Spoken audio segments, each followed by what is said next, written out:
right, you ready? Yes. Let's do it. Yes.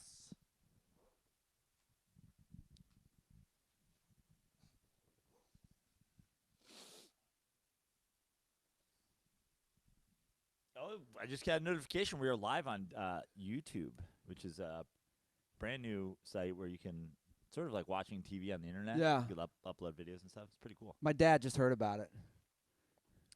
Yeah, I know. Really got to adjust those jokes on that.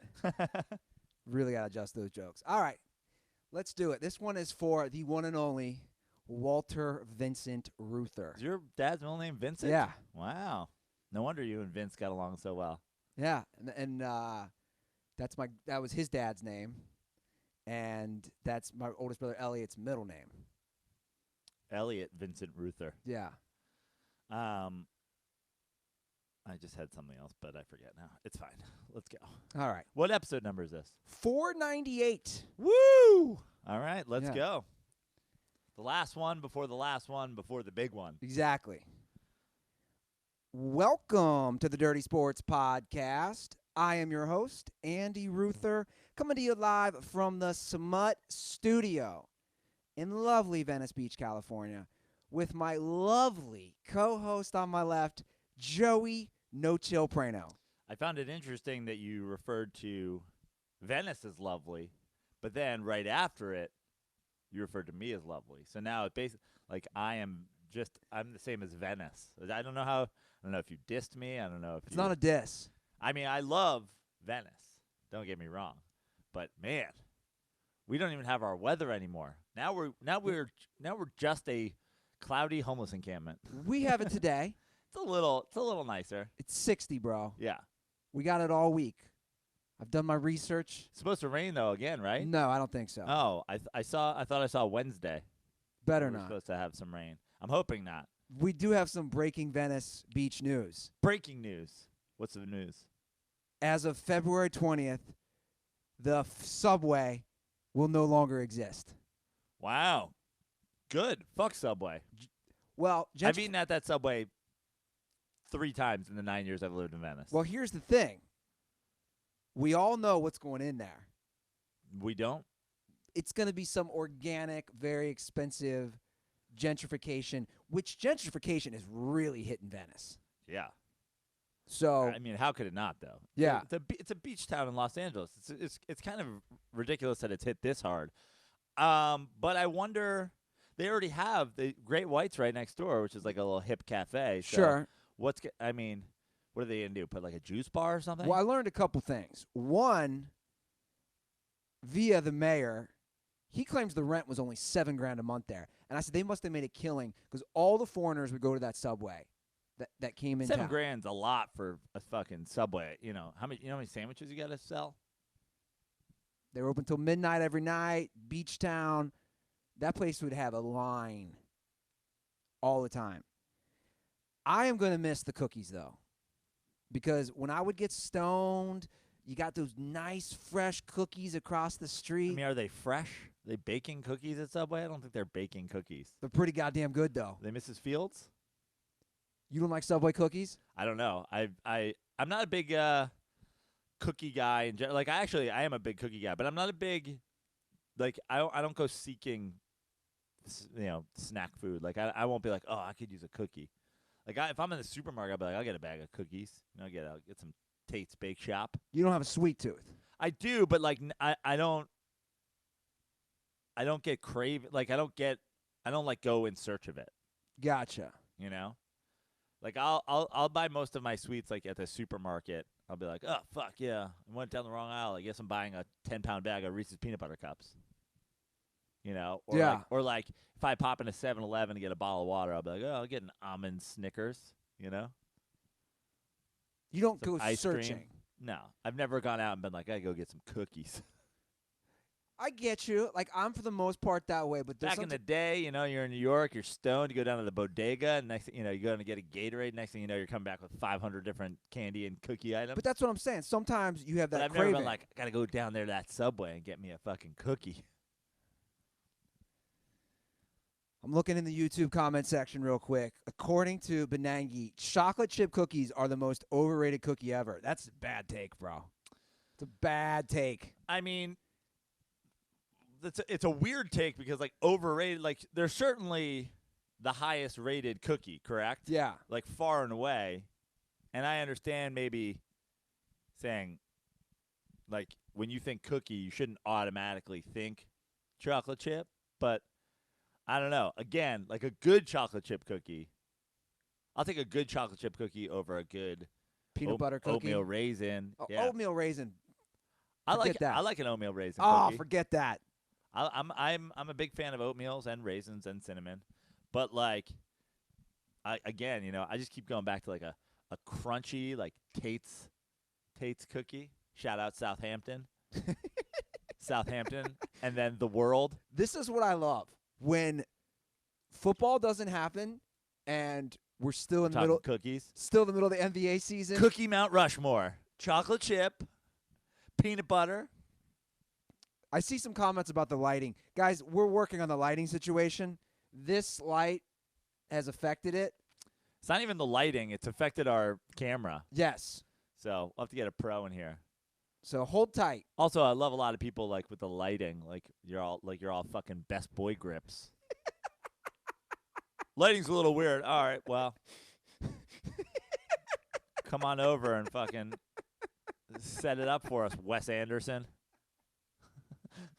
That's such a good point. Like here we are. You and I are messing with the lighting You're for fucking 45 minutes. We're comedians with two fucking lights that were gifted to us and a camera that looks like a fucking, looks like a robot at a, Toy Story or something like that. And we're supposed to be over here fucking making Roma. Didn't see it. It's pretty good. It's you would hate it. It's definitely not an Andy Ruther movie. Why You'd be would like, it's the most boring movie I've ever seen. If you want a Netflix and chill movie, put on Roma because you're just going to start fucking to not fall asleep. It's boring as shit, especially the beginning. The end picks up, but it's a beautiful movie. It's a beautifully shot and very well acted and just like this it's one of those movies where the care went into everything. Yeah, I didn't really watch. Did you watch the Oscars? I did, but I didn't really watch most of the movies is what I'm saying. I saw a lot of them. Like none of them. You saw Black Panther. I started watching it and then I started fucking. So Yeah. I got 10 I saw minutes Black in. Panther. I saw Black Klansman. I saw Roma. I saw Beale Street Could Talk. If Beale Street Could Talk. I didn't see The Favorite, and I didn't see The Green Book yet. Well, I saw Vice. I saw Vice. Yeah. It's about it. Yeah. The Oscars are pretty funny though. Yeah. Like I don't get annoyed. I just watched. Just the pandering is so funny to me. The Hollywood is just. Do they see the humor in how hard they try to be so woke and inclusive? Yeah. No. But like, do they see the humor? Because I see humor. Well, in it. in fact, so I mean, this is such a Hollywood conversation, but I don't know if you know, but now the issue with last night is like Spike Lee's all pissed off that Green Book won, and like Hollywood in trying to be woke is like even less woke because they didn't give it to like a black produced movie. They just gave it to like a black starring movie. But he won for writing. Yeah, he won for adapted screenplay, I believe. But he didn't win Best Director, and I think he rolled his eyes when the guy from Roma won, which I saw Black Klansman. It was fine. It was good. But, like, bro, you were not a better – it was not more well-directed than Roma, first of all.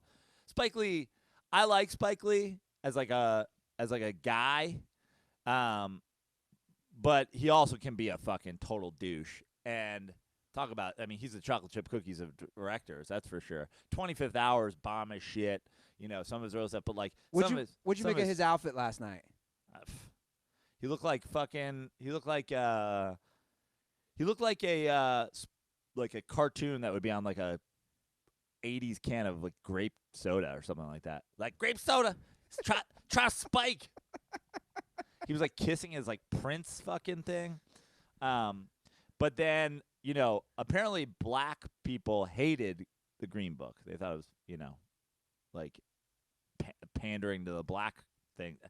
I don't know. Wow. And then Who that one. knew? And then that one. You should see the video of Spike talking about it. He's fucking freaks out after. Apparently, he got up and tried to leave the theater when it won.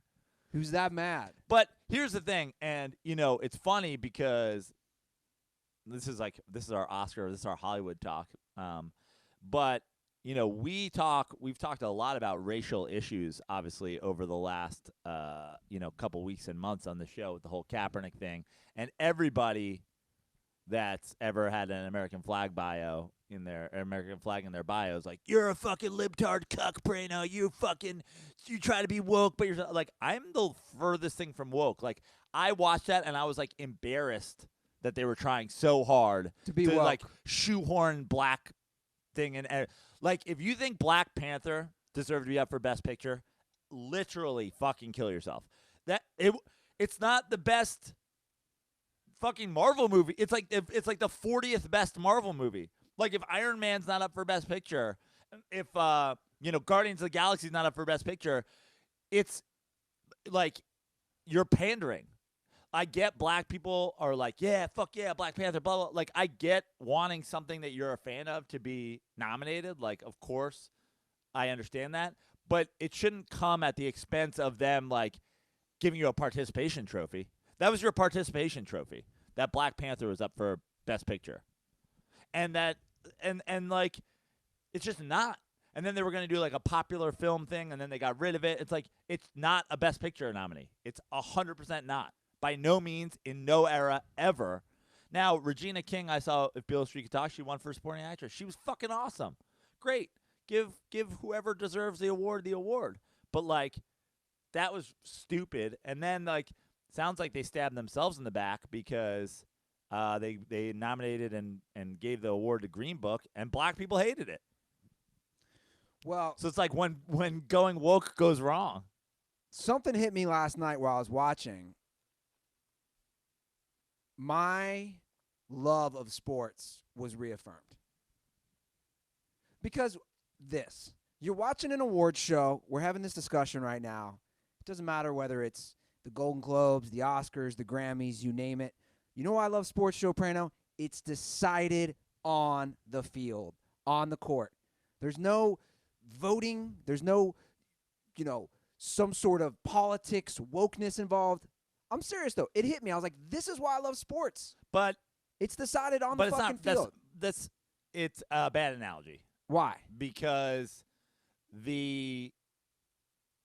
movies and entertainment versus sports, saying it's decided on the field, that's like saying it's decided at the box office. You know what I mean? Like, this is the MVP awards ceremony, where we all sit there and we all go, we all know fucking LeBron was the best movie of the year. And the only reason fucking Black Panther's nominated is because, they're sick of giving it to fucking white, you know what I mean? It's the same thing. It's just an award show. It doesn't mean shit. It'll change the careers of people, and it'll change, like, who you see in movies going forward and whatever. But it's just an award show. The bottom line is the same as fucking in sports. Like, if you want to say Black Panther was the best movie because Black Panther made the most money, fine. But this is supposed to be talking about, like, the craft of it, Like, But that's my point. It's like we're the best podcast. We're obviously not getting best lighting. You know what I mean? But that's what I'm saying. All the best boy grips in our fucking... It's objective. Right. But my point is, something's not objective. When somebody goes on the field and plays, we can have debates. We do it all the time. That's what this show is built on. That's what sports talk and sports radio is built on. But my point is, you can have those debates, but also you can't deny facts and stats. Right. And that's the same with movies. Is like more people saw Bird Box than saw fucking Roma on Netflix. And more people saw Black Panther than saw every other movie that was up for Best Picture combined. That's probably a fact. So it's like, in the end, the people are going to be... if you ask the majority of actors, out there working today that aren't already rich and famous, you go, we know tons of actors, It's like, do you want to be a movie star that gets $20 million a picture? Or do you want to just have an Oscar one day?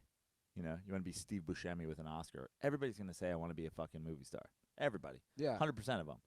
Who doesn't want to be fucking rich? And that's what, successful movies are. It's just a fucking artsy award show. I thought it was horrific last night without a host, Yeah, I'd agree. and it was just a super boring show. You know what they needed to spice things up a little. They needed to wheel out a massage table with an Asian woman and Robert Kraft to get a hand job. It's the most forced segue I've ever heard, but it's fine. That is what we call a not good segue. Robert Kraft, let's get into it. Let's get into it. Robert Kraft is so a lot of opinions of this flying around on the internet, human trafficking and hand jobs and rub and tugs and owners and whatever. Let me start with like the baseline important thing to know. Robert Kraft is no better than every athlete ever that got busted getting a DUI. You're the richest fucking dude around. You're getting how much of a loser do you have to be a billionaire? Well, and get a fucking rub and tug at an Asian Jack Shack. Well, there's a lot of things in play here. One, I want to just clarify on behalf of myself and Prano, we both are fully supportive of legal prostitution. Yes, of course. Legal sex workers. Legal sex workers. There's no reason that should not be legal. I 100% concur with you. You know, what you avoid is this very situation. Exactly. Somebody that you put black market sex trafficking out of business the same way you put fucking black market pot dealers out of business by having, legal weed. The same reason you put a million different things out of business. Like, you don't need to go to a fucking Asian Jack Shack if you can just go on your phone to an app, make a reservation, go in. The person, the government says that this person has to get their medical fucking things checked every so often, that the place has to be clean, that the women need this many breaks per hour. Yeah. And that goes back to also the argument, I know we avoid even saying it because I'm so not a fan of the Barstool Sports fucking angles that they have ever taken. Like, I follow one person, two people from Barstool Sports, somebody, friends of friends and stuff like that, but their takes are always such fucking hack bad shit. And this is like the greatest. Like, I saw 20 people retweet like,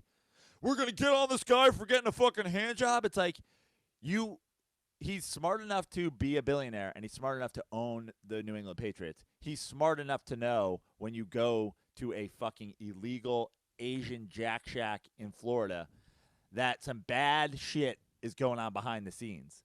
Like, this guy doesn't think that those girls are stopping at Starbucks on the way into work in the morning and be like, how many hand jobs do I have on today, Debbie? Oh, cool. When are they coming in? Great. Like, it's a fucking bad scene. So your take is that I'm not saying he's a human trafficker. Yeah, and I agree. I totally agree. It's not like Robert Kraft is a human trafficker, but you're saying when you fuck a hooker, you're supporting fucking pimps and you're supporting fucking yeah. You're either retarded to not know that, or you're just pretending that you don't know it. And Robert Kraft, I've seen him talk a million times. He's not. He has an IQ over 85. He's a smart guy. So he knows that some devious shit is going on to set this whole thing up. Anywhere there's black market anything, okay, some bad shit is happening. Somebody's getting hurt. Somebody's getting exploited. Somebody's getting fucking, screwed over. That's the way it works. That's why prices, when you buy black market drugs or get black market hand jobs, are less than they be. Yeah, the price of a hand job is going to go up when it becomes legal. But it's also going to be legal. You're going to pay a price to not commit a crime. Yeah. Like the same way you pay tax on weed now. You have to pay a tax. Well, there's a lot of different interesting angles here. One is that he is a billionaire, successful businessman. He's a loser. He's a human loser. If you're a billionaire and you can't find somebody. This seems to bother you that he went to a Jack Shack. Yeah. His star quarterback, Tom Brady, is married to Giselle. Okay? Let me tell you something about models and who models hang out with. She knows 24 fucking 11s, not 10s, 11s, who will fuck Robert Kraft for cash money. Talk to your star quarterback's model girlfriend about getting a fucking. They won't even be an escort. They'll just be a fucking model who fucks for money. You You know what models fuck for money? Most of them. Like, what Robert Kraft is doing at a fucking dirty roadside Jack Shack it's embarrassing. I'm embarrassed for him. He's a loser. It's the equivalent of being Tiger Woods and not having somebody drive you home when you're fucking drunk. Well, hold on a second. Like, grow up. What if he just is a guy who wants to bust a nut at a cheap rate? You have problems with that. Let me ask you something, Andy. It's a vice, right? This dude wants... Sex is a vice. Yeah. You know what else is a vice? Dirty fucking styrofoam container Chinese food. Agreed? We all like to get fucking down and dirty with some fucking General Chow's every once in a while. Yeah. Right? You think Robert Kraft's sitting down at fucking, Panda Express ever and just mowing down some lo mein?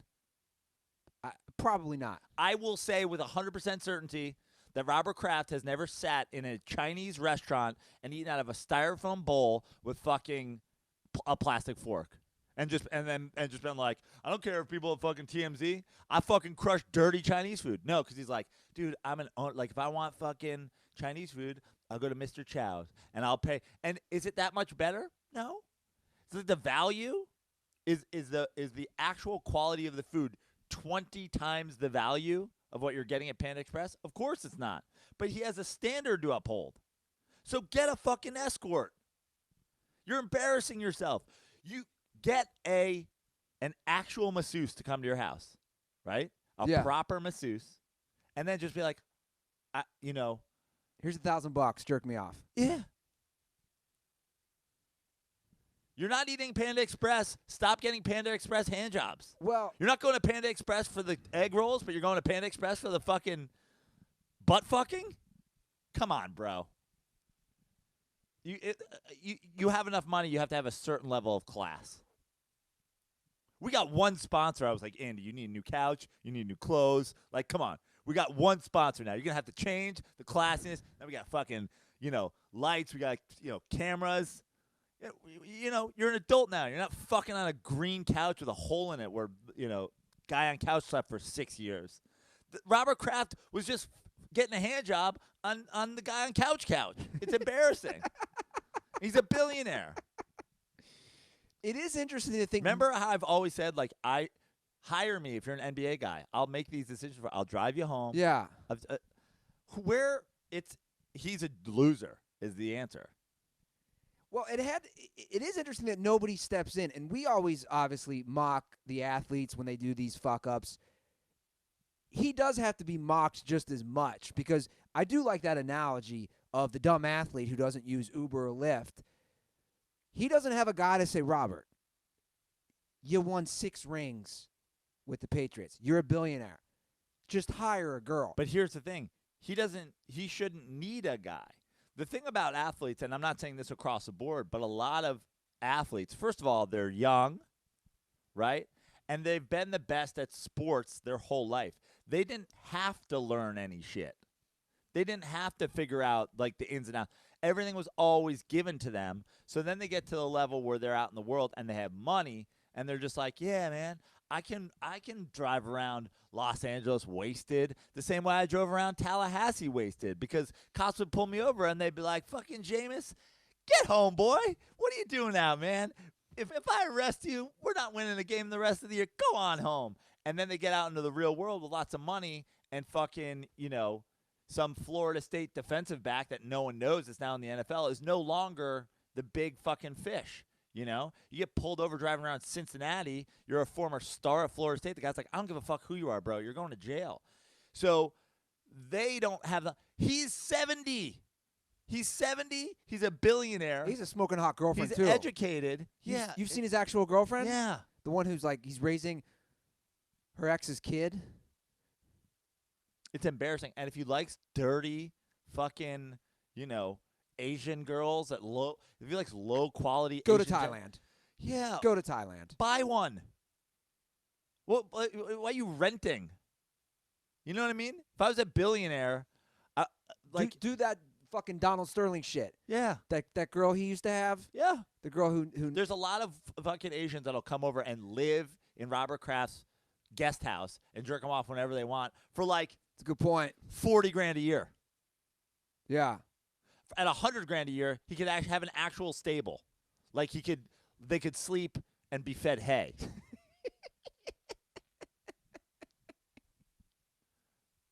Now the guy, not that anything's gonna happen to him, right? He's not gonna get fucking arrested. But He got arrested, but he's not gonna get fucking. I want to read something. Yeah. The NFL's personal conduct policy. Because, again, the NFL is so hard on the players, but this is what the NFL personal conduct policy says, word for word. Ownership and club or league management have traditionally been held to a higher standard and will be subject to more significant discipline when violations of the personal conduct policy occur. So what that line from the conduct policy is stating that the owners and probably the general managers, the vice presidents, et cetera, right, are held to a higher standard than the players. So when players get busted and suspended. But here's the problem. Robert Kraft has no part of the success of the Patriots. He owns the team. The only thing that he is responsible for. Well, I disagree with that. The only thing he's responsible for is hiring Bill Belichick and not letting Bill Belichick go. That's a huge thing, though. Sure. Okay. So he's responsible. Okay. So he made that fucking decision, and now he's sitting back. But what they're not gonna if they suspend Robert Kraft 16 games, it has no effect on the team whatsoever. I'd agree. Because how do you what is he? He can't come to the stadium, and now they fine him. What are they gonna fine him? Oh, you're fined $5 million. That'd be by far the biggest fine that's ever been handed out. Right? Like no player's ever been fined $5 million. He'd pay it in a second, and he'd be done. So there is no punishment coming. So how does the NFL enforce this then? They're not making him sell the team. Oh, they're going to lose draft picks? Why? Because their owner was getting a hand job? Because their owner's a fucking idiot? That seems... Let's play a little role reversal. That's why I really don't think you can do anything in this situation except shame him, which I intend to do forever. You're a billionaire. It's getting fucking Kung Fu Panda, fucking Panda Express hand jobs. You're embarrassing. You're a loser, and anybody that likes you is a loser.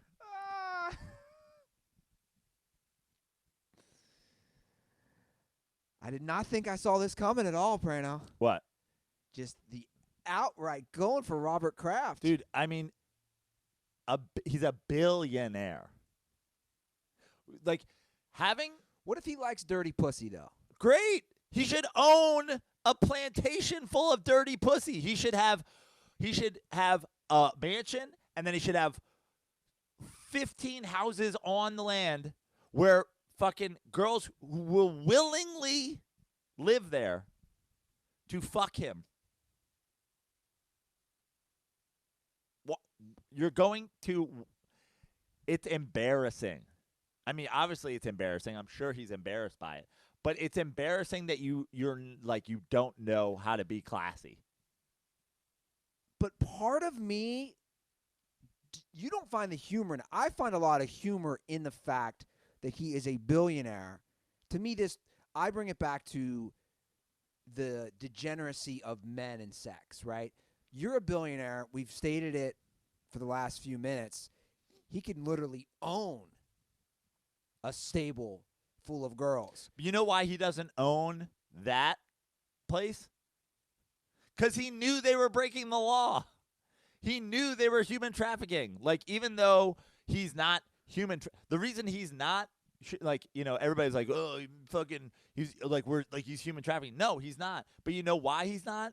Because he knew that's exactly what they were doing. Otherwise, he'd own the place.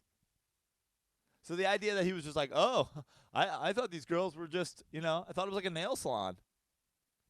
And except they jerk people off. Come on, dude. If you ever fuck a hooker, you should know you're supporting probably violence, probably mistreatment of people, probably, like, if you go to an Asian Jack Shack, that's happening. If you buy drugs from somebody, if you buy fucking Molly, if you buy fucking pot off, if you buy anything, you're probably supporting some bad shit that happened so that these people could exist in that world. You're saying just own it and know it. Well, I'm saying if you don't need to do it, you shouldn't do it. Like, But let me ask this. Let's say I go to an Asian massage parlor. mm-hmm. I get a hand job. Do you have a problem with that?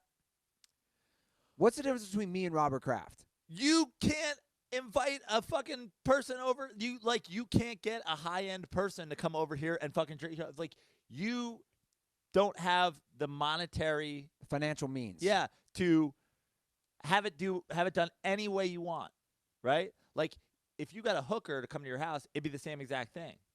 Robert Kraft can have somebody dressed up as Grimace come over and make him waffles before they give him a hand job. He's a billion. Like, I don't think everybody's understanding. He's not a millionaire. He's a billionaire. He's a billionaire. He has his own plane. I know personally 3 dozen women who will fuck Robert Kraft tomorrow if he puts them on his private plane and takes them literally fucking anywhere. He's a billionaire. I get fucked for free. I'm in debt. Do you know what I'm saying? Like, how much of a loser do you have to be that you're a billionaire and you pay for it? I fuck for free because I can fucking be personable and have a great mustache. This guy can't fuck for free for $1 billion? I agree with that. Yeah, you should. It's embarrassing. I'm not disagreeing. But I think we're also discussing two different levels. My level is the basic savageness of a man. And that's kind of how the angle I'm looking at it is. I'm taking money out of the equation and I'm saying the basic psychology of the man is that it's all about sex. Yeah. And he's down there in Jupiter, Florida, and he's horny, and it was the quick, easy fix. I go back again. He's down there. He's in Jupiter, Florida. He's hungry. He ain't eating that Panda Express. He has a level that he has to uphold in life. He's going to a high-end Chinese restaurant. He's having fucking Postmates bring it to his house. He's sending out his fucking assistant to get some shit. Yeah. Look, I'm not against you being savage. You know who was savage, fucking knew what the fuck he was doing? It was Charlie Sheen. Charlie Sheen gets girls. I was going to bring him gives up. them a fucking boatload of money, and then they live with him in a hotel room for like 2 years.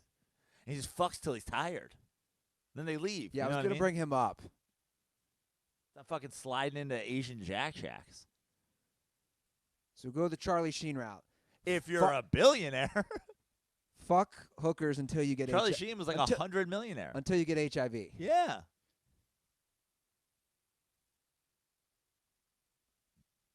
It's Tiger Woods all over again, dude. It's like your fucking Perkins waitresses. It's like, grow up, you're a billionaire. Maybe have the balls to tell your wife, hey, I shouldn't have married you. I married you too early. But to me, I'm going to fuck girls on the side. That's a little different. Is it? Yeah, because Tiger wasn't paying those girls. I'm not so sure of that. I'm just saying, Tiger was like, yeah, I'm going to have this this Denver omelet, and then I'm going to bang you in the parking lot. I think he was just a savage who had finally tapped. Wasn't one of them like a VIP hostess in Vegas? Like, yeah, that was the girl who Seacrest used to mess with, too. Yeah. I mean, who knows? You're basically a high-end escort. I was going to say, we can loosely define that term. Yeah. Depending on flights and forget flight clothes and things that they're bought. And honestly, that's the way to do it. Even just as simple as that. So here's how her life works. If she gets big clients by being hot and walking around Vegas all day, if she meets some dude and is like, you should come to the fucking club on Friday and you should buy like 10 bottles. By the way, bottles of vodka, if you buy them in bulk, cost like $12. So if she's selling them at $500 a bottle, and then he's selling, and then she's selling 10 of them to Tiger, she's making, their margins like $4,000 or something like that on the night, $4,800. That club at the end of the night is like, here's your cut. You get 20% of that. You're going home with $1,000. And then if she has to fuck him to do it, she fucked him for $1,000. She's a $1,000 hooker. Right? Well, again, to me, the big part of all this is let's just fully legalize Of course. sex work. Of course. That's, to me, the bigger picture that I don't think can be lost in the mix. Because if you read this story, and I sent the link to you from the local papers in Florida, we've been making jokes somewhat. Guys, this is a bad, awful situation.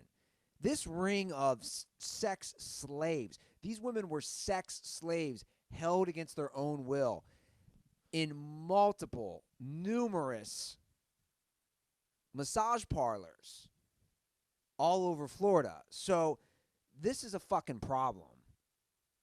And again, the best way to eradicate it is legalizing all this shit. For sure. But I do see your point as well that Robert Kraft goes in there, a bunch of Asian women who look like they're 12. Something has to ring in his brain and say, this doesn't add up. Like, this doesn't look right. It's not even a matter of it look right. Like, he's a smart guy. He knows before he knows before he ever steps foot in that place. Like, you don't have to be that smart to know how the black market works in general. Yeah. You told me you bought a suit for a wedding. I did. Right? You went to, you go to Men's Warehouse? The Men's Warehouse. Okay.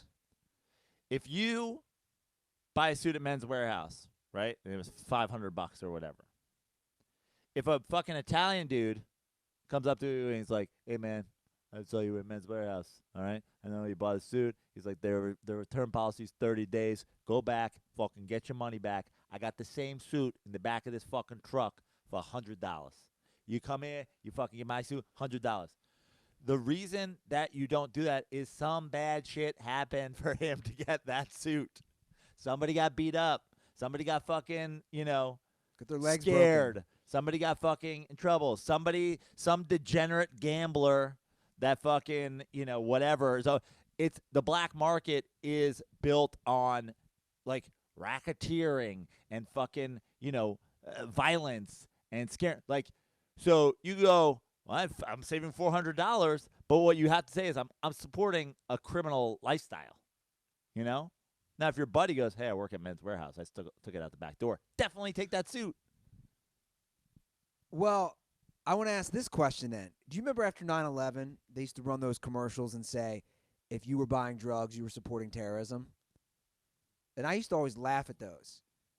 It sounds from what you're saying today, you think that's true? In theory, yeah. In theory, it's true. I mean, terrorism, like, a lot of that stuff does go back to, but, I mean, like. But I'm just saying, those. If you're buying gas, you're supporting terrorism. So, like, what the fuck are we talking about? Yeah, because those commercials were saying you're supporting terrorism. In you are, in certain cases, you are, for sure. Is your argument that you're not supporting, like, take Robert Kraft, for example. He's not supporting the illegal sex trade, but he's aware that there's some shit. But my point is there a difference? But my point is this: if you had walked out of Men's Warehouse yesterday without a suit, you're like, I don't have $500 for your suit, and I'm not gonna buy a suit. And then this guy was like, hey man, I got a suit for you for $100. You go, look, I need a suit. I can't afford a suit. I'm gonna buy this guy's suit. You didn't have options. You had the option of not having a suit or having the fucking black market suit. The same way for years, if I wanted to smoke pot, that was the only option I had, right? And I did want to smoke pot. Those were the only options. My point is Robert Kraft has options. Robert Kraft could tomorrow, this is serious, Robert Kraft tomorrow could get an Asian woman, get her pregnant, and then multiple times, and farm hand jobs. He could raise a hand job farm. He could raise young girls like chickens at his house to one day give him hand jobs. He's a billionaire with a B. He could buy a small country. Right now, I bet you there's a small Asian country. Asian, island off of one of the archipelagos. Yeah. where they were like, where he's like, "What's your It's archipelago. It's not archipelago. whatever?" Either way, where he could go and be like, "What is your like GDP?" And they're like, "It's $8,000 a year." And he's like, "I'm gonna buy the country, and then I'm going to make all the men move out of the country, and then I'm going to fly to this island for hand jobs from the women." He's a billionaire. Yeah. The idea, until I see him at Panda Express, he's a fucking dirty loser. Before we move on, I do want to hop in the YouTube comment section real quick and read a comment that caught my eye that's very funny from Matt Evangelisto. Your owner gets handjobs.com. Yeah. I tweeted that from Dirty Sports, too. Oh, is that what you tweeted? Yeah. I think, yeah, your owner, whatever it was. I said there's already a Pats fan working on your owner. And look, Pats fans, handjobs.com. you can tweet at us. You can, particularly at Joe, at Fix Your Life, or at The Dirty Sports. Explain why you think he's wrong in this assessment of Robert Kraft. I really do enjoy the Panda Express analogy because that is a great point. You're not going to see Robert Kraft eating a Panda Express. Dude, I've said it before. Like, I don't think, technically I'm not in debt, but like, I've lived a lot of my life at under the poverty line. Yeah. There's a long part of my life that I was a starving artist. Even after coming to Venice, 9 years ago, there was moments where it was like not getting a ton of work and whatever. I don't eat fucking Subway, bro. I don't eat Subway. Robert Kraft is going to the Subway of sex, and he's a billionaire. It's embarrassing. It's like, dude, like, how, why, and how? This was without a doubt the longest handjob conversation. Yeah. Maybe not only in just sports history, any sort of podcast history. We've talked about handjobs for the last 30 minutes. I mean, prostitution should be legal. Yes. The fucking whatever. And I don't think Robert Kraft's a human trafficker, but I do think he's probably smart enough to know that that was going on in some regard there. But the most important takeaway for me is, like, you're embarrassing, dude. It's like, what an embarrassment to have that much money, and this is what you're doing in life. How fucking difficult is it for you to fuck? What must your boring level be? What must your just absolute fucking loserdom be? Where, like, you can't just fuck. You're a billionaire. You can't fuck. Call your fucking star quarterback's girlfriend and be like, I'm rich. I like hot chicks. He can, but the thing But he doesn't because he's a loser. Well, I don't even know if you're calling him a loser. I think my opinion is he's a frugal man. He's not a frugal man. He's not. That's not the issue. I think a lot of these guys who have a lot of money are still tight with their money. Okay. Show me the Panda Express receipts. Show me his bus tickets. He flies private. He ain't fucking when I see Robert Kraft in a middle seat on fucking Southwest, you can start telling me how he's frugal. I know that there's those weird millionaires and billionaires out there, like the fucking Warren Buffetts who still live in the fucking, the same 2,000 square foot house in Omaha. He's not that guy. He's not that guy. He's not. I haven't seen Robert Kraft on TMZ getting out of a yellow cab. I haven't seen him queued up, for his fucking Southwest flight. I haven't seen him at fucking Panda Express. He lives a fucking billionaire's life, except when it comes to getting laid. And then he lives a fucking comedian's life. Show me the receipts. You've said it all, Joe. I don't think we can cover the handjob gate any further. Mastergate. I like it. Mastergate. Spagate. Let's divert our attention to Antonio Brown. The latest news out of this is that the Steelers last week said they do not want to trade him. There's only a few teams, but they do not want to trade him to any AFC North team or the Patriots. Why would you? Why does it matter the AFC North? They just want to get him out of the division? Yeah. They know he's good. They don't want to play him twice a year. But two times a year they get the revenge game? Why? You just don't need that motivation. Plus, they're backed into a corner. They don't want him to leave, right? I think everybody agrees he's one of the best receivers in football. So they don't want him to leave, but he is going to leave. So now the only power that they wield is that where he goes. Now, if you're a smart GM, you might say, we don't want to send him to the AFC North. We don't want to send him to the Patriots, but everybody has their price, right? Yeah. Like, for example, Robert Kraft's price is a $7.99 hand job from fucking Asian Jack Shack. But everybody has their price to not rule it out. But I totally understand also ruling it out. Sure. I was just talking. I met a buddy down at Waterfront yesterday, and I wore, which many people have seen on the show, I've wore my black White Sox cap that I got when we went to Chicago. And he's like, White Sox, you're a Mets fan. I go, I'll wear a cap of any baseball team except for NL East teams, the Yankees and the Red Sox. It's basically the exact same thing. Like there's just a line I will not cross, and totally makes sense. I honestly, if I were a GM, that would probably be the route I'd go. I'd be like, fuck the Patriots and fuck the AFC North. Everywhere else, we're open for business. Well, I look at the teams in the AFC North. I don't think most of those are viable options anyway. The Browns, you have Jarvis Landry. You have some young guys. Maybe the Browns. The Bengals, you have A.J. You're Green. not trying to make everybody thinks the Browns are on the come up. You're not trying to make them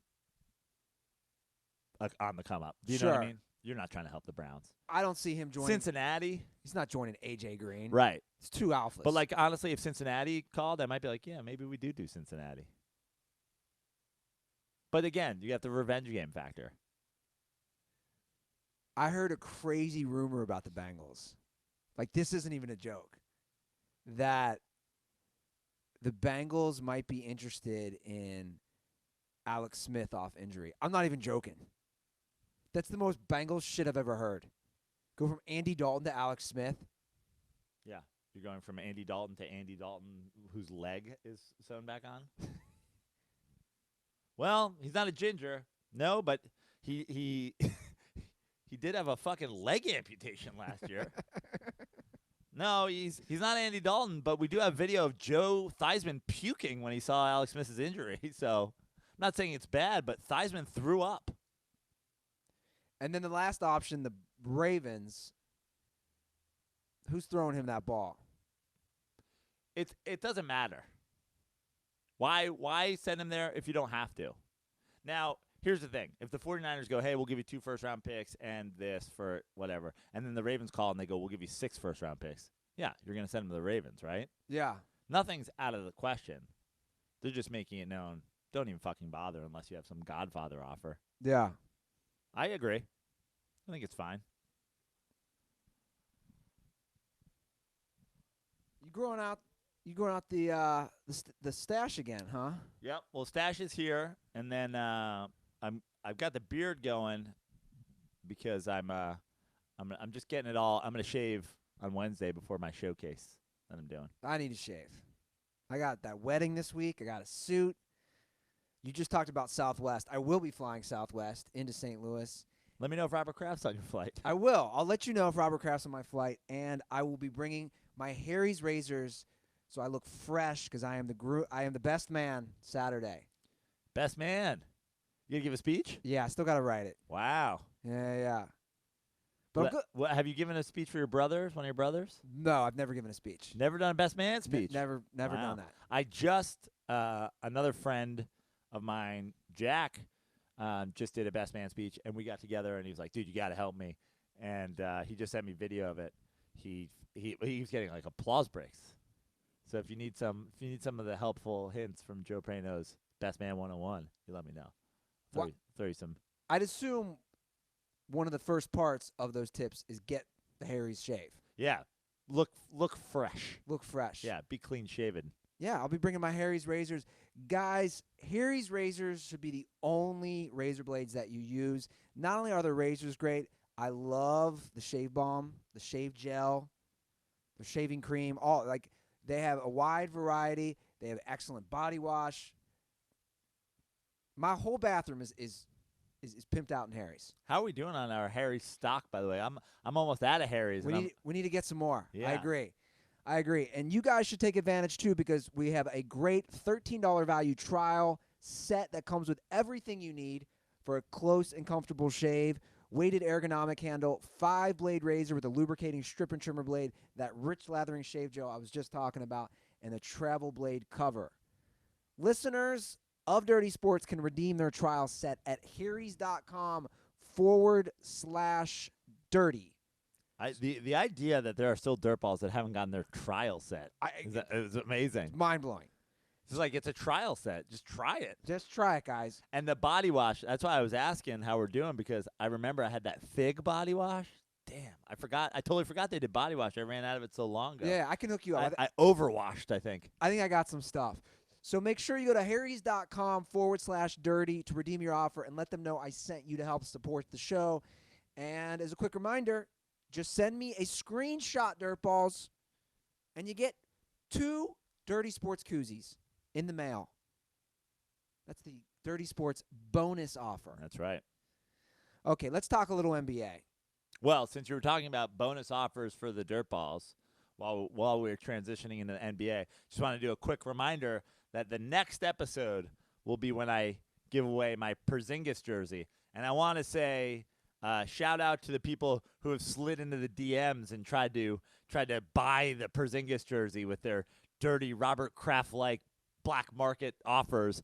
But this is not a black market situation. This is a fair and random selection from my Instagram following. So if you want a chance to win my large, never-worn Porzingis white retro throwback, Knicks jersey, follow me on Instagram at Joe Prano. And next episode, I am going to go into Instagram live on the air. I'm going to go into my followers list, and we're going to do a random selection. And the first person that I can confirm is a dirtball will get the Porzingis jersey shipped to them for free. Follow me on Instagram at Joe Prano for your chance to win the Big Six, the Zinger. Very easy contest to enter. Yeah. Just follow me on Instagram. A push of a button. And I've also been, like I said last episode, I've also been transitioning a little bit away Into becoming a woman. But I'm putting a little bit more secret stash stuff on my Instagram. Like some folks, may have seen some things on the Instagram that I don't necessarily tweet all the time. They know some different things that are going around. So I want everybody. So I should be looking more at your Instagram as well. Yeah, you should, for sure. I'm trying to get away from that stuff. Instagram, Twitter, Just the whole social thing. media. See, I don't love Instagram for the same reason a lot of people don't. Specifically, Facebook is listening to all of our thoughts and desires. Well, Facebook owns Instagram. Right. Yeah, that's what I mean. So whenever you say something and suddenly, I'm assuming that next time I open Instagram, a lot of Panda Express ads. Oh, yeah. You know what I mean? Like they're watching you. It's going to be Robert Kraft jumping out a big pile of orange chicken. It's just going to be like some guy eating Panda Express on a Southwest flight while getting a hand job. He's like, "Whoa, shop now." I'm like, "What the fuck is this?" Yeah. But just the Twitter. That'd be a fun flight, by the way. But just the Twitter hate. I'm trying to social media is such an important part of the comics game that you can't. I'm not big enough to just go I'm not going to be on it. I'm not saying avoid it, but again, you knew my advice. I got back from a long run Saturday, and I had seen all that back and forth you had done. And you saw my one simple response. Dude, I cannot. But hold on, we have to talk about when the redecorating is finished here, rebuilt around the sign. I have to say, we're gonna need some Hall of Fame pictures. I think Benangi has to make. I think a picture of Benangi has to make the wall in the Wall of Fame, dude. The enemy of the Stengo work this weekend. What did he do?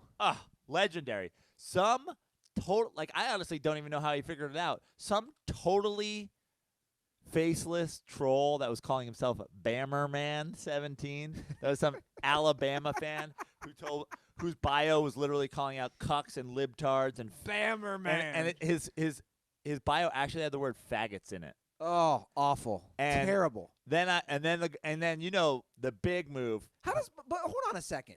Before you go, how does Twitter allow that? The hypocrisy of Twitter Yeah. to kick certain people off, and this guy is going to have a slur Yeah. And then and still have an account. and That's the guy wild and to the me. guy and you know the thing that we deal with all the time as comedians, whenever we own somebody, their only response ever is like, yeah, well, if I was like a broke comedian living in a fucking homeless shelter in Venice too. But everybody on the internet's rich. You know, everybody on the internet's like wealthy. So Stanga figures out, this guy starts claiming he's a 6-figure job and blah, blah. Stanga figures out he's actually a high school kid who's lost a leg in an ATV accident. What? Look at this. Let me see your phone. Look at this. This is Bammerman 17. Shut the fuck up. I got to show the camera this one. I literally tweeted back to him. I go, you'd think if you had a 6-figure job, you'd be able to get, pants with both legs on it. Oh my God. I got to pull it up. Because then This is too much. somehow fucking Stanga. This is too much. Somehow Stanga finds the article. Bryson Strong, DeKalb County teen amputee on inspiring mission to compete again. And also, by the way, to call people faggots on the internet. Bryson Ritchie, he lost his leg in a ATV accident. I imagine because he was tweeting faggot at people while driving. Lost his leg. Legendary Stangang. Legendary. Well, hold on a second. Wall of Faming. Well, I agree. There's a reason that he is. And by the way, I'm not making fun of this guy's fucking, disability. I'm just making fun of, it probably happened because he's a fucking idiot. Claiming to be a he's like a 15-year-old who's getting fucking charity from Nick Saban. Nick Saban's like, "Where are my rings? Because you're a fucking idiot who can't ride an ATV." Shout out to Bammerman 17. This is wild. This is wild to me. Came at me over fucking Kaepernick, of course, right? Very upset that Colin Kaepernick didn't stay on two legs But Joe, didn't stay on two legs when the anthem was up. Meanwhile, Bryson's never on two legs when the anthem's up. oh my God, this is out of control. Let me get this straight though. Once you learned that it was a 16-year-old kid with one leg, didn't you just start laughing? You know what I did? You know the dancing baby gif? But you didn't get mad because you still seem a little worked up. I didn't get mad. I'm mad about what? This is what's funny about me and you, and this goes way back. I feel like you don't care. This is what's funny. We've had this, dude. This could go back 3 or 4 years ago. I've said when I learn they're children, I'm just like, okay, whatever. You don't give a shit. No, why would I give a shit? You still, the savagery of you is, fuck you, dude. I don't care if you're 16 and you're missing a leg. I'm going to destroy you. Right, because the thing is, the reason he's hiding behind a fake picture in the first place and pretending to be an adult with a 6-figure job is because he's a child. Meanwhile, I'm like, I'll hit a kid. You know what I mean? Fuck you. You're a dude. I'm not fucking. He's not 9. He's fucking 15. He's trolling people. He's calling people faggot on the internet. Acting like everybody that's ever come at me over some Kaepernick shit, they're all Navy SEALs that have then become, investment bankers. They're all Navy SEALs turned millionaires. No, this kid's never going to be a Navy SEAL. Sadly, he does not meet the medical requirements to. You're going to have to show me his profile. It's gone. He changed it to. It's now at nobody19999999. He took down his picture. I mean, the all-time great troll hunt. By the way, Stanga, this is his calling in life. He should work for the CIA. What 10 years to find Bin Laden? Why don't we just ask fucking Stanga? This is unbelievable. Also, I have some breaking news from Aaron. Shout out to Aaron, Twerks with Wolves. I see he's in the comment section. He DM'd us during the show.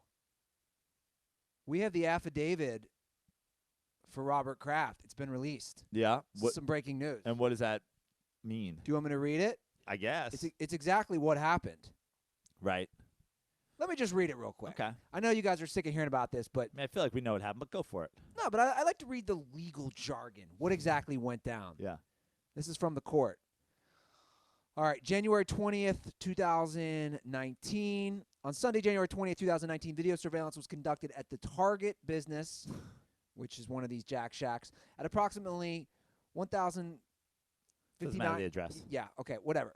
Robert Kraft entered the business through the front door where he paid cash at the front desk to an Asian female previously identified as, her name's blocked out, which was captured on the JPPD cam.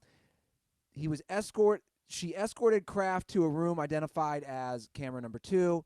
There the two hugged each other and Kraft took off all clothing, lied face down the massage table, and she hugged him again. At approximately so-and-so hours, she began manipulating Kraft's penis and testicles and then put her head down by his penis. This went on for several Probably minutes. checking him for lice. This went on for several minutes. Again, her name is blanked out. Yeah. Wiped Kraft in the areas of his genitals with a white towel. Good, it wasn't a terrible towel. That would have been bad news. You can't be wiping him down with a terrible towel. And helped him get dressed and hugged him again. Lots of hugging going on. Yeah, because they knew each other. Kraft gave so-and-so a $100 bill plus at least one other unidentifiable bill, and he left the room. Surveillance on scene. At approximately blah, blah, blah, a white male previously identified as Robert Kraft entered the establishment at the front door. He exited the front door. He traveled to a vehicle waiting at the parking lot. Oh, this is great. This is great. Oh, this is great. At approximately 11:13 hours, the Kraft then exited the front door and traveled to a vehicle waiting in the parking lot, a 2015 blue Bentley.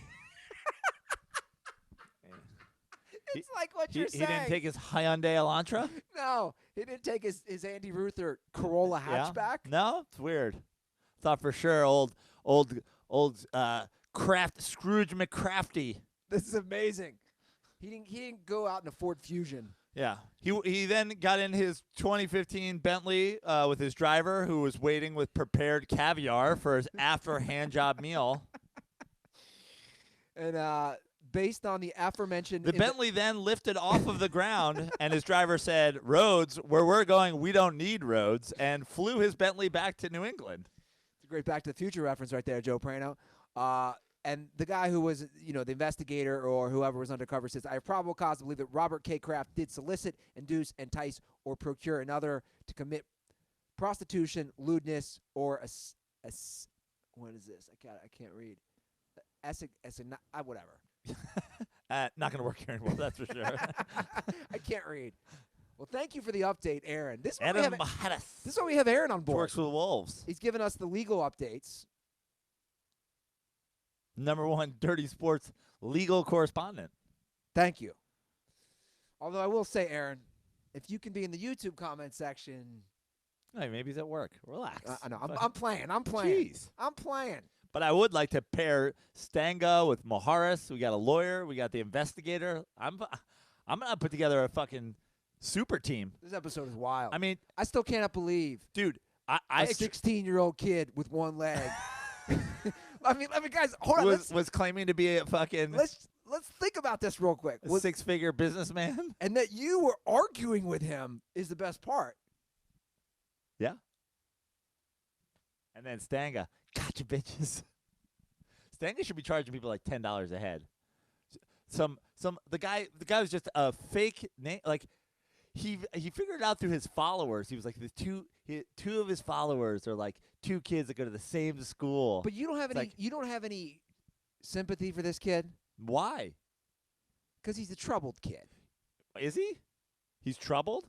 There's an article where he's hanging out with Nick Saban wearing all of his rings. Oh, there is? Yeah, because he's a pity case. Because he flipped his ATV while calling people faggot on the internet. Well, that's what I'm saying. But that's my point is he's saying all these awful homophobic things. He clearly has issues. He's also 16, dude. Yeah. When I was a kid. I'm just saying, I said a lot of dumb shit at 16. Yeah, but when I was a kid, right, my brother and I and a couple of our friends would go out. We'd cause fucking We caused trouble. And I remember one time my brother and his buddy threw like a huge piece of, it wasn't even it wasn't a piece of ice, but it wasn't a snowball. It was like a snow rock, essentially. And it fucking hit a car. And the guy whose car it hit pulled over and started chasing my brother. And I was like, yeah, if he catches my brother, he should beat the shit out of him. Yeah. You know what I mean? I wasn't like, if this guy catches my brother, we're going to go press child abuse charges. No. My brother fucking tried to cause some mayhem, and this guy's going to beat his ass. If you're old enough to fucking attack somebody, you're old enough to get attacked. Ain't that the way it works? Look, I don't know. I'm just trying to discuss it. I don't exactly have a strong By the way, stance. what did I do after that? I didn't do anything except point out the hilarity of the situation on the Dirty Sports podcast. Did you call him out in person and be like, yo, dude, I know who you are? No. He blocked like once a picture of him was put up, Oh, he was like, that's what I'm saying. So somebody put up a picture of him. yeah. Why not? Now all we did is say, this is who you are. Own it. God, we live in a wild world, guys. I know. This is absolutely wild. It's the best. Billionaires. Faceless trolls, beware. You better not even be following somebody that knows you, or Stengel will find you. Billionaires getting hand I jobs. will find you, and I will kill you. And us learning that six-figure bankers are actually 16-year-olds with one leg. Who Yeah. knew? All right, we got to talk some NBA. Let's do it. The Lakers, I know people are like, oh, stop talking about the Lakers. I want to talk about the Lakers, though. Cool. Do they make the playoffs? I think they do. But They fucking are so inconsistent, dude. yeah, I mean, they come back from 19 down to beat the Rockets, and they lose to the Pelicans without Anthony Davis. Yeah, they are. They're super inconsistent. I do think they make the playoffs, but only because I think the Clippers will fall, Sure. and it's really just going to be a matter of the Kings. I like the Kings. A lot of people are pushing me for the Kings to be my new team. I like a lot about that Kings team, but the Kings team's super young, and I think, and so's the Lakers team, but they have LeBron, obviously. I think it'll be interesting to see if the Kings can manage to hang on. Youth tends to affect you in late March, April. You know what I mean? Like those last months of the season. Okay, here's a good question. More surprising. Would you be more surprised that the Lakers don't make the playoffs or more surprised at the Celtics making the Eastern Conference Finals?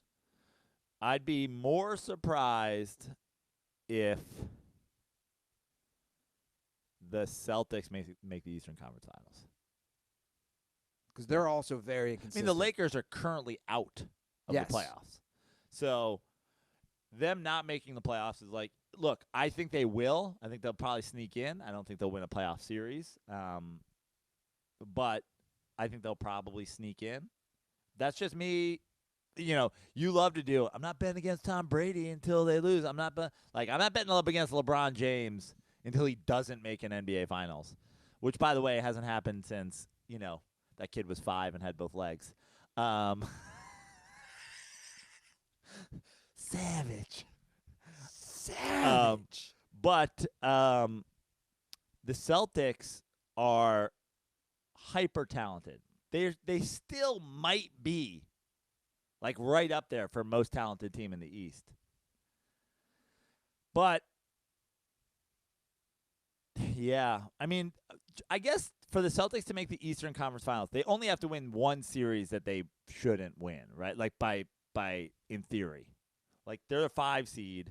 So, you win like a 5-4 matchup is not crazy for the first round. Like let's say they play whatever, it wouldn't be, oh my God, I can't believe they would play Philly if it was started. But it wouldn't be like, oh my God, I can't believe they managed to beat Philly. But then beating, a Milwaukee or a Toronto to make it to the Eastern Conference Finals that'd be surprising to me, considering.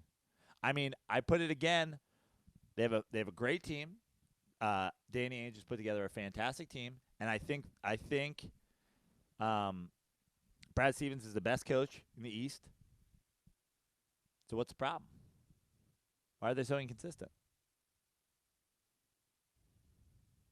He's got all talent.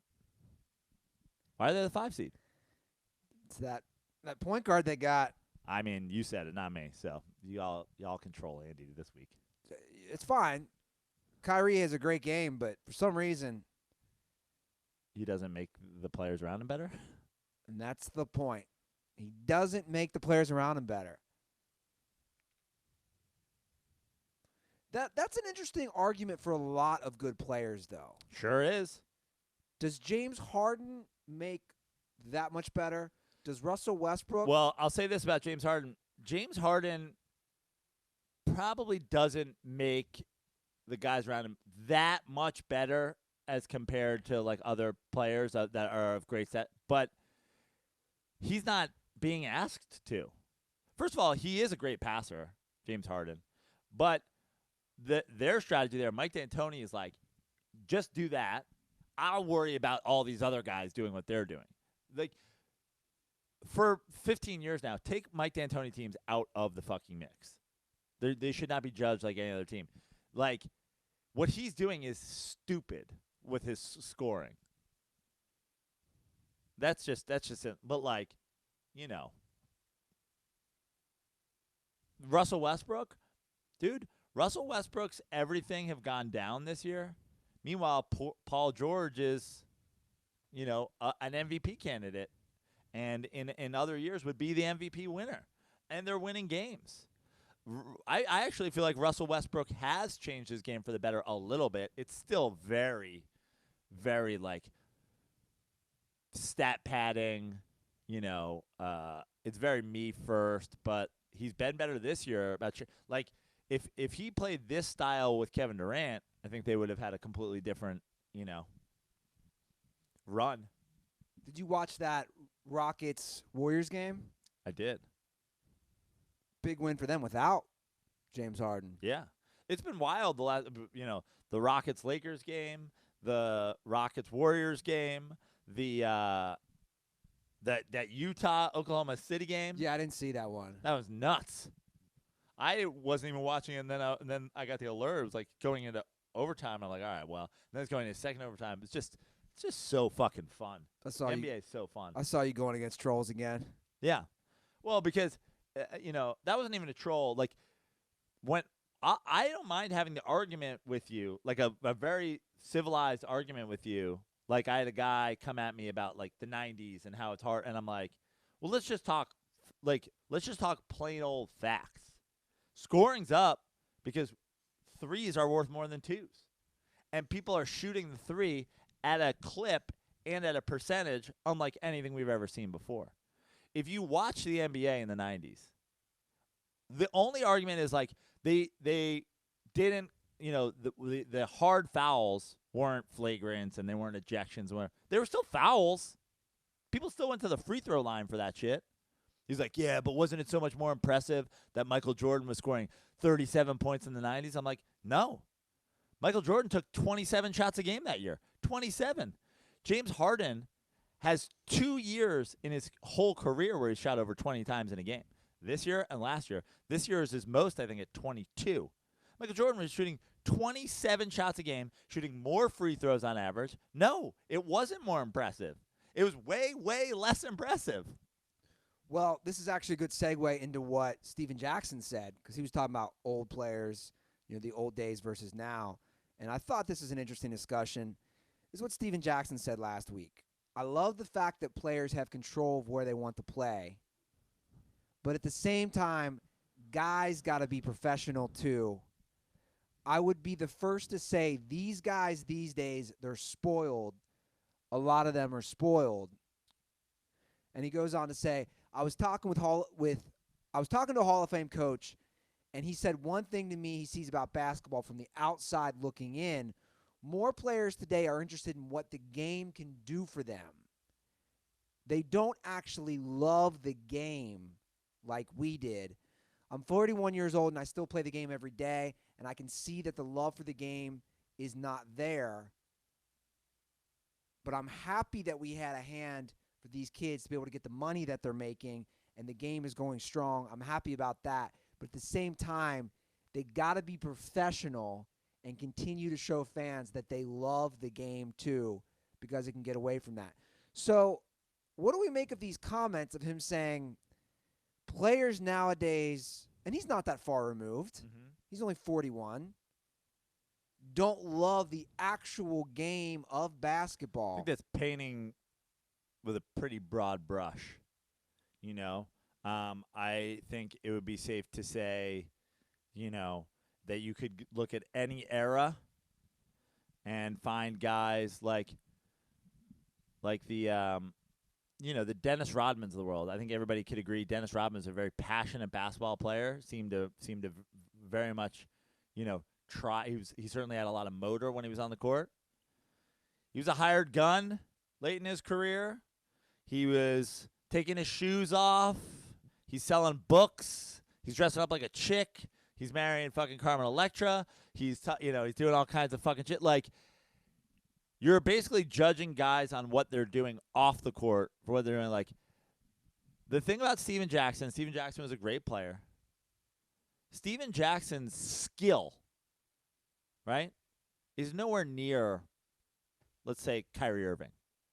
Kyrie Irving has spent way more hours working on the game of basketball than Steven Jackson did, and I can say that with 100% certainty because look at his footwork. Look at his ability to finish from every angle. That's something you practice. Okay? So the idea that Steven Jackson's calling out and the other thing is he's calling out the stars. Yeah. Right? Which of these NBA stars don't love the game? Don't give me an example. Maybe Carmelo? Certainly Dwight Howard seems to be a guy who didn't put a lot of work into his game over the years, but you look at Kevin Durant, I think Kevin Durant really loves basketball. I'd agree. I think LeBron James really, really loves basketball. I think they all do. Kyrie Irving really loves basketball. Steph Curry, James Harden, Russell Westbrook. I think they all love basketball. I don't know who he's talking about. Yeah, I don't know exactly what he means.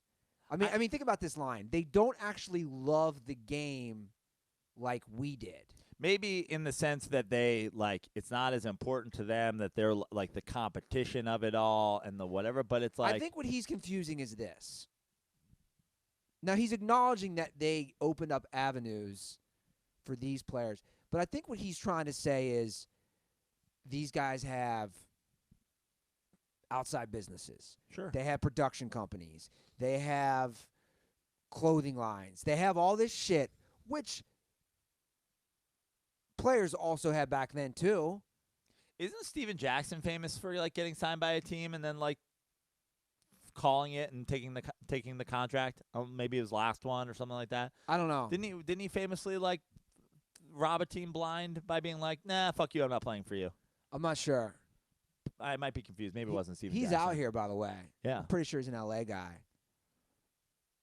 But I think, with these guys, look, it's basically the complete opposite of the NFL.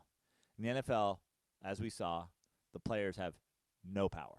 yeah, And that's not the right system. sure. In the NBA, the stars have found a way to have all the power. Sure. That's not a good system. There's a happy medium somewhere, and they need to find out, what that is. In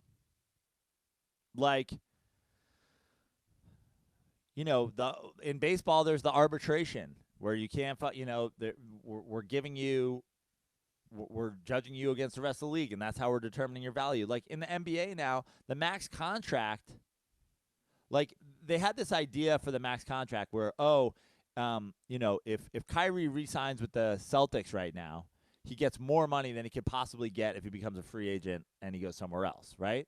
If he re-signs with the team he's currently with, he can go for, I think it's a year longer or something like that. But at $20 million a year, what is that difference really? You know what I mean? What is that difference in that super max money?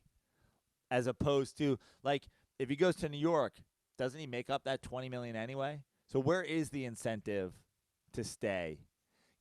Maybe it's a thing where if teams if the league wants guys to stay with teams like, Jordan and Bird and Magic, maybe it's a thing where your salary number can achieve more exponentially with how long you've been on a team. That you can make more in your 14th year with the Warriors than somebody could in their 5th year. I don't know. Some sort of like legacy bonus, some sort of loyalty bonus. I don't know. I'm not a fucking. This is something that if made commissioner, I'll get together with my fucking team and like hammer out. But I'm saying it's a problem that the league has made for themselves. From the beginning, you have to go to school for a year. Fuck you. These athletes are, from AAU to college to whatever, they're taken advantage of forever. So now they've found a way to take the power back, and people think it's getting out of control. But I think it's unfair to say, oh, Kevin Durant is, the puppet master for his own career now. His agent might become the GM of the Knicks, and he might go, but that he doesn't love basketball.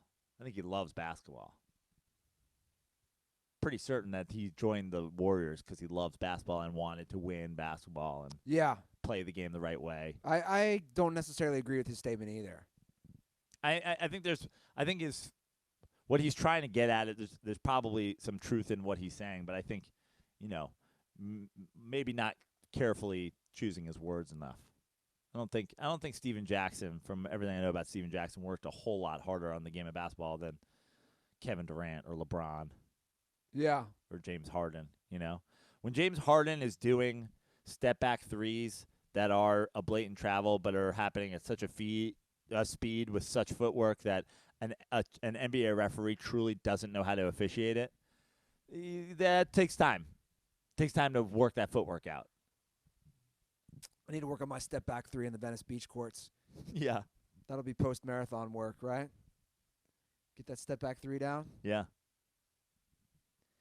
All right, let's get to some dirtball calls. Let's wrap it up. But before we do that, I was telling you before the show, I'm so excited for spring training.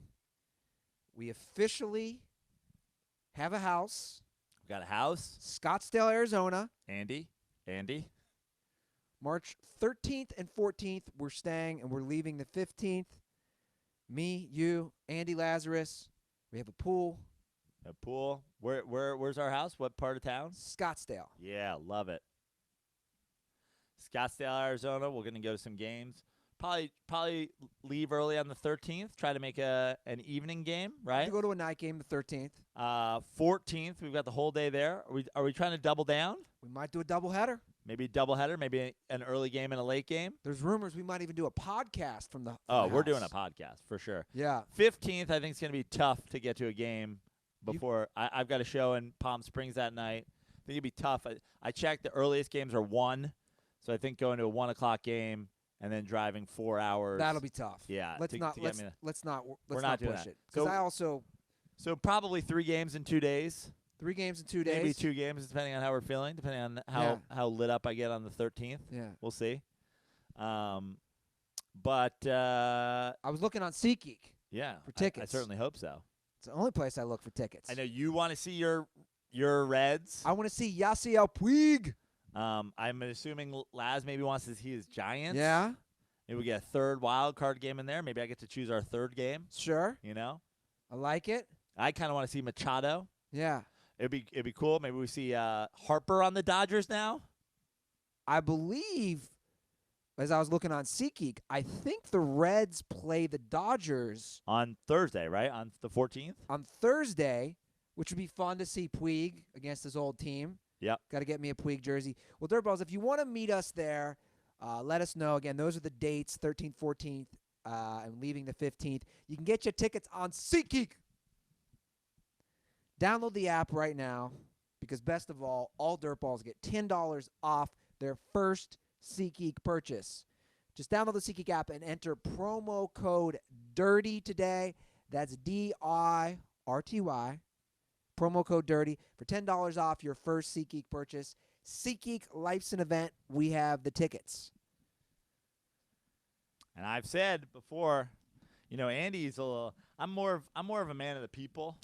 Andy, I think, can get scared by some dirtballs from time to time. But I said, if there's some if there's some dirt balls out there that they want to slide into the DMs and say, "Hey man, I got this dope 4-seat box behind home plate at the Dodgers Reds game on me. All you gotta do is come.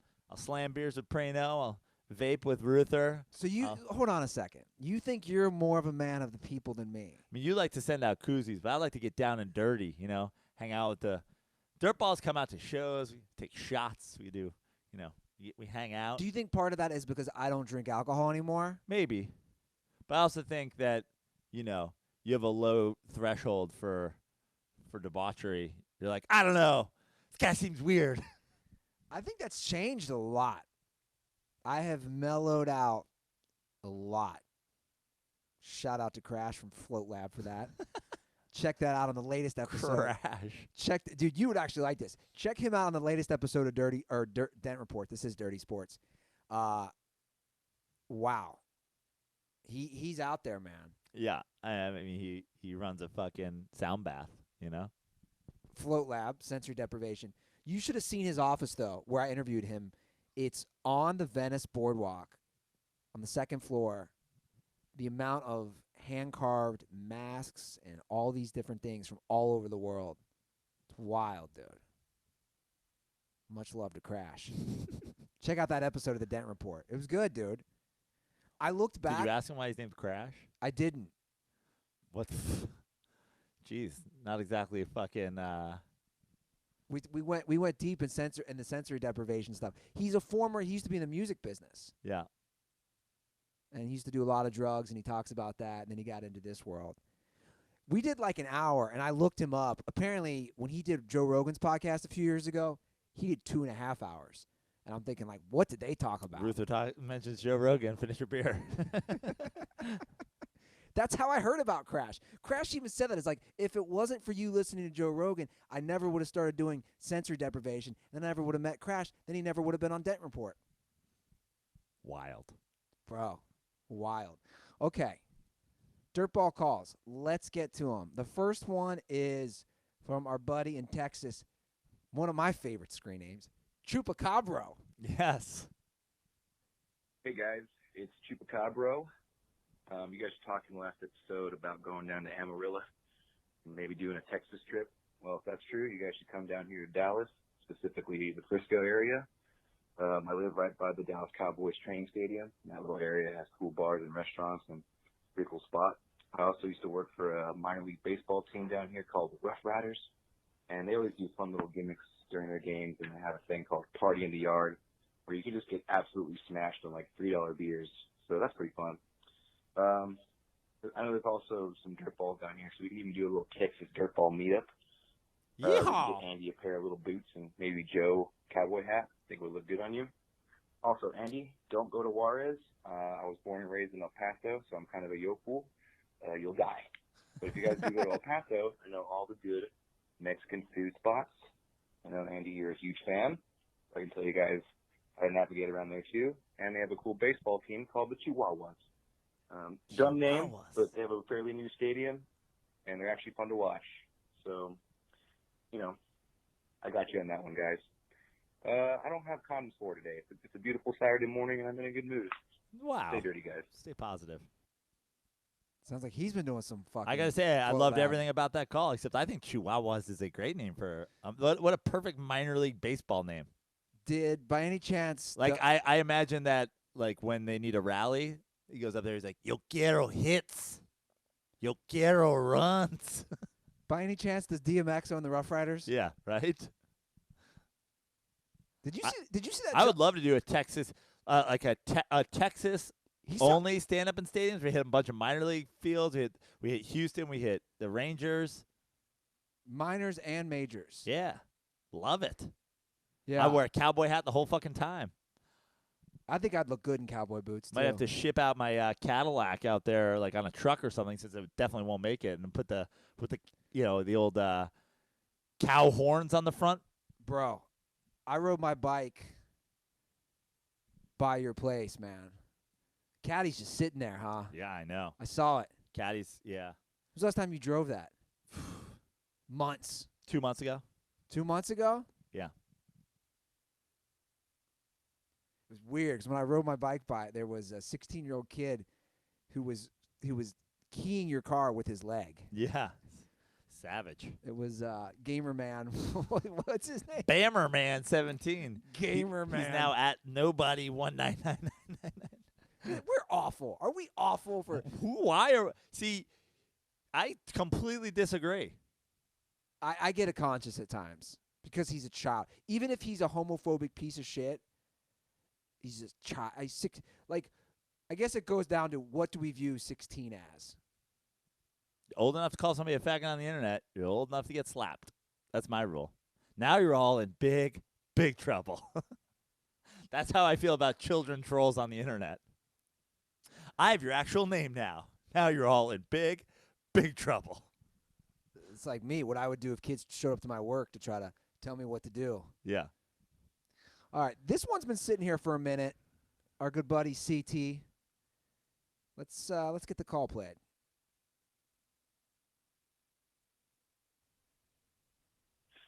Andy, Joe, CT here in Seattle. About to take off from fucking shit weather Seattle for my honeymoon down in Miami and the Caribbean. So I may not get to listen to the show for the next couple of weeks, but I have an idea for a show.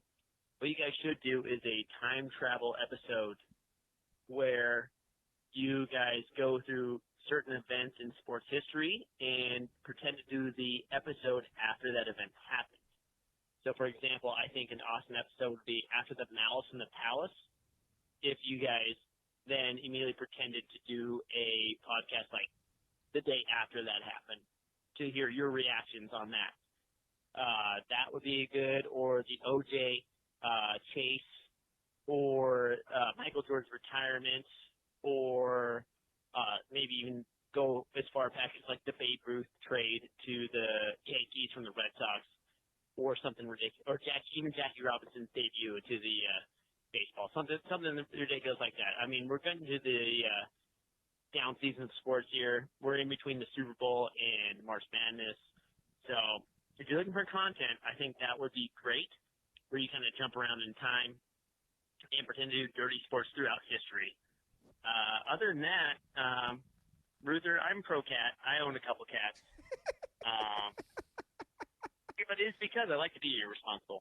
Honestly, you know what? I can just leave them. They're fine on their own.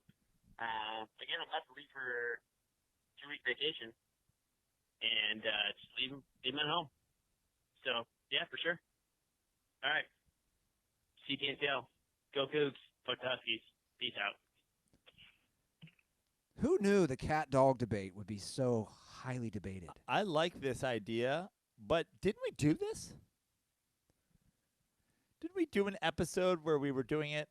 Am I crazy? No, I think because we had to pre-record one, Yeah. and that was an idea we had. We did do it. We picked a date because remember it was during baseball season, Yep. and I was flying out. So we picked a date. I believe it was like July or August. But what he's saying is he thinks we review it like we didn't know what happened. Right. We basically turn into actors. Yeah. Yeah. No, I get it. I like it. What date did we pick? Why did we do? I'm just trying to remember. God, life's such a blur when you do 498 episodes of this fucking godforsaken show. I mean, I'm with you. I don't exactly remember. I could have sworn that's exactly what we did, though. We picked a date in history. We did. I just don't remember what it was. We picked this date in history. It was last summer, I know for a Yeah. fact.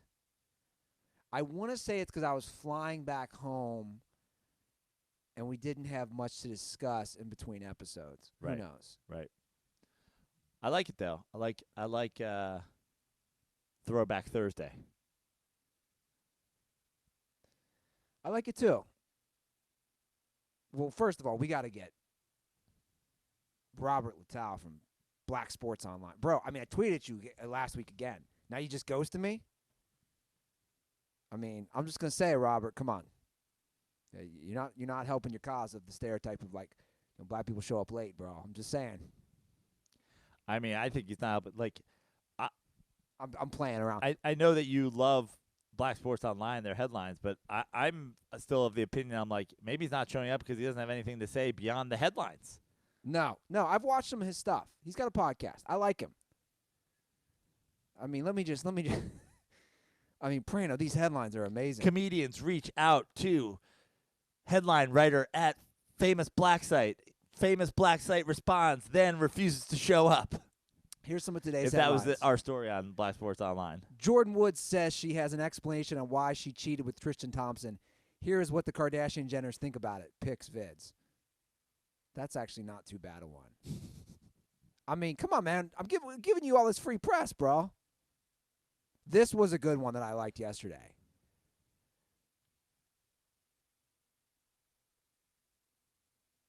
Charges man is facing after breaking into woman's home to suck her toes and pleasuring himself to guard in jail. Name that state. Ooh. They're doing a little name that state. Anyway, all right, let's get to one more call. Did you have that on the rundown? Black Sports Online push? No. Did you think I did? I don't know. Where did that come from?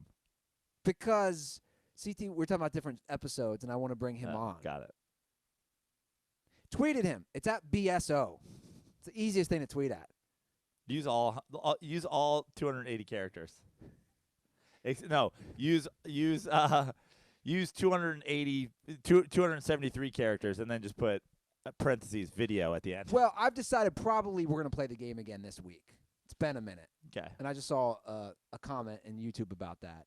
I'd love to play the game again. I want to play. Well, we got to get Schiavelli back in to play Does Schiavelli Know, especially if Harper signs with the Dodgers. I can't wait to see if Schiavelli thinks him not running out ground balls is okay, since he was so happy that Machado and his not hustle was gone. I love Joe Schiavelli. He's the most kind-hearted, sweet person.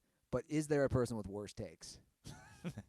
Yeah, Like I hate to he throw has, under the he has bus. a Hall of Fame bad takes, but they're all just the most homer takes ever. That's what I'm saying. It's like Like Joe Schiavelli is the world's biggest homer. Like you guys shit That's on not even a big boy joke. That's just like he is a ridiculous homer. you guys shit on me. I had a bad run during the NFL playoffs. Like I had some awful picks. But that was just me picking games bad. Like his takes, bro. He is the king homer. He's the king homer. He's the Mexican dude at Men's Warehouse yesterday that they did the Twitter video about, who came at me when I was checking out that Kobe's better than LeBron because of the killer. He literally said killer instinct.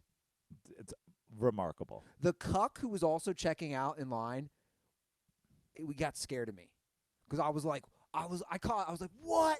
And I just started going on a rant. I was like, bro. And then the dude just sat there like just looking at me like he didn't know what to say. I kept being like, LeBron shits on Kobe's stats. He takes a hot, steamy dump on his stats. And the guy's like, what are you talking about? And he's like, yo, 5 rings, bro. And I'm like, there you go again. Yeah. All right. I think this is Kyle Aronofsky. Final call of the day. What's going on, boys? Kyle Aronofsky calling back once again from beautiful Toms River, New Jersey, home of the 1998 Little League World Series champions and #1 Amy Schumer defender Kurt Metzger. So now that the Patriots have won yet another Super Bowl, and it looks like obviously the Warriors are on their way to another NBA championship, I'm just wondering if having these like crazy dynasties, if that kind of takes away from your excitement about the season, whether it be the NBA or the NFL, and how much you're looking forward to the playoffs when you kind of know who's going to be there at the end. I think the Warriors have been to 4 straight, something like that. In the past, with 6 fucking Super Bowls, it's kind of crazy. Or does that make it more exciting when they are defeated? Because obviously the Warriors, when they lost to the Cavs, blowing 3-1 lead, or they almost lost to the Rockets last year, does that just make it more exciting, or do you think that having these teams kind of takes away from it? And do you think the leagues really see it as a detriment that the same teams are there at the end of the year? That's just about it. It's my only question.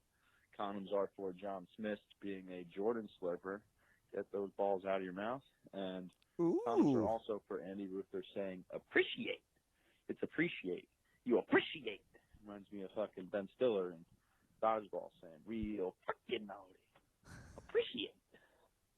I mean, the nitpicking of my vernacular, guys. You know what, Kyle? I don't appreciate that. I mean, appreciate, I say appreciate wrong. Yeah, a little bit. It's appreciate. It's appreciate. There's an E. Appreciate. You guys have lost your goddamn minds. I didn't say shit. I'm just saying. I know, I'm just answering your query about it. It's just funny to me. Like we're really getting nitpicky on how I pronounce things. I talk an hour and a half to 2 hours. It's that northern Kentucky accent you got. Cincinnati, Southern Ohio accent. Thank you very much. My state fought on the right side of the Civil War. They crossed that river. Hey, don't, let's not say which side was right and which side's wrong. We don't want half of our fans to come out calling us libtards again. You think Hoff Daddy still listens to the show? I don't know. He's probably dead. He died at a Donald Trump Make America Great Again rally. Yeah, he died. He died when, like, his frat brother ran a car through a crowd at a fucking MAGA rally. Are sports dynasties good or bad for the sport? I think it depends on the dynasty. I think, for example, I think the Patriots dynasty has been good for the NFL. Yes, they've been good for a long time, but they've been obviously the villain with each one of their cheating scandals. They become more and more of the villain. But also it was not predetermined that they were going to win every year. I mean, I think that's obviously a lot of, we heard all the talk of the Pats. I think every year is the year that people count out the Pats or say, oh, this team will be the best. And over the course, they've been to 9 Super Bowls, right? This is 2001. Right. And so half. Yeah. But they went back-to-back what? Twice? 2003, 2004. Yeah. And they haven't gone back-to-back since, right? Because they were in the last 3 Super Bowls, and they won 2 of them with a break in between. Well, hold on. They beat the Seahawks. And they lost. Who won the next year? Was the next year Broncos, Panthers, and then, yeah, you're right. Yeah. So it's not the same as, say, They've won 3 out of the last 4. Right. It's not. Have they won 3 out of the last 4? No, I don't think that's true. They've won 2 out of the last 3. And before that was Broncos. Correct. Panthers. Who knows? Doesn't matter. The point is this: the Pats are very similar to that Spurs run. Were they they were in the mix, but it wasn't a certainty that they would win.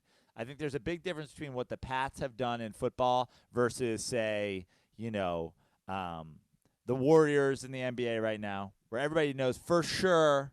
I don't think the Warriors is good right now for the NBA. Exactly. I don't think the Bulls was necessarily good for the NBA. I don't think the Yankees. The Lakers and the Yankees. I don't think when you're there every year, and you're there every year because you have a decided advantage over other teams for one reason or another, I don't think is helpful. Like, I think I've seen it a lot. I've seen it written. It was like, oh, the NBA regular season doesn't matter. Like, it does. It does matter. It matters for every single team except for the Golden State Warriors. It doesn't matter for the Golden State Warriors. Well, we already know who's going to be there. It's like, you can say that all you want, but the fact of the matter is, last year, the Golden State Warriors almost lost because they didn't have home court in a Western Conference Finals against the Rockets. Like, last season, being the 1 seed mattered for the Rockets. Their regular season mattered. The teams that came out of the East, it mattered. But I don't think it's healthy for the league. I think it makes it easier for people to say that. And honestly, I think a lot of sports fans don't want to be like, the NFL is different. People watch the NFL every game all week. There's fantasy. It's 1 day a week. It's the church of the NFL. But I think baseball, I think basketball, I think hockey, I think a lot of fans like the storyline, and they like to ignore it and pretend they're a fan until playoff time. Because you hear a lot of things like, oh, well, blah, blah, and you're like, dude, are you even watching? Like, that's actually not the case at all. Oh, well, it's going to be fucking. You're like, no, it's not, dude. Like, if you pay attention to these leagues on a night-by-night basis, there's a lot of storylines. A lot of this matters. Like, the idea that the regular season doesn't matter to the Lakers is a joke. Of course it does. You know? So, yeah, but I do think dynasties are bad from a perspective when you know the team or teams that's going to be in the finals every year. I think that, I think there was something that was very, Rocky Apollo about Cavs Warriors, but in a way, I think LeBron even knew this has got to die. It's time to move on to a different thing. Too big of a mismatch. All right, those are the calls. 310-359-8365 is our hotline. So give us a ring with any questions, comments.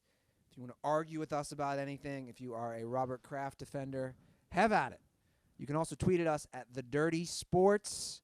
Also follow us on Instagram at The Dirty Sports. And subscribe to us on YouTube. Thanks for everybody who left comments today. We always appreciate those during the show, even if we don't get to them. We appreciate it.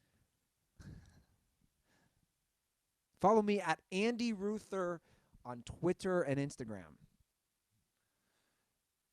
Follow me at Joe Prano on Instagram. Follow me on Twitter at FixYourLife. Go to joeprano.com for shows. We'll be in Arizona the 13th, 14th, leaving the 15th, 16th. I'll be in Palm Springs or in Indio at Fantasy Springs Casino. Be working that weekend, and then Alaska in early April for the Alaska Before You Die Comedy Festival. And if you're in Los Angeles, if you're a SoCal Dirtball, there's a great show that I'm doing this Wednesday at the West Side Comedy Theater. If you want to come out and support, come see my best 5 minutes. I will be there to support you in the audience. Thank you, sir. I believe Andy Lazarus, too. I believe Andy Lazarus will be there, yeah. Go support the show. All right, guys, that is the episode. And leave those iTunes reviews. Once again, even leave the hate reviews, like the one guy who is totally a racist, who says stop calling people racist. Which, if you have to leave an iTunes review to say stop calling people racist, I will say you are a racist. Yeah.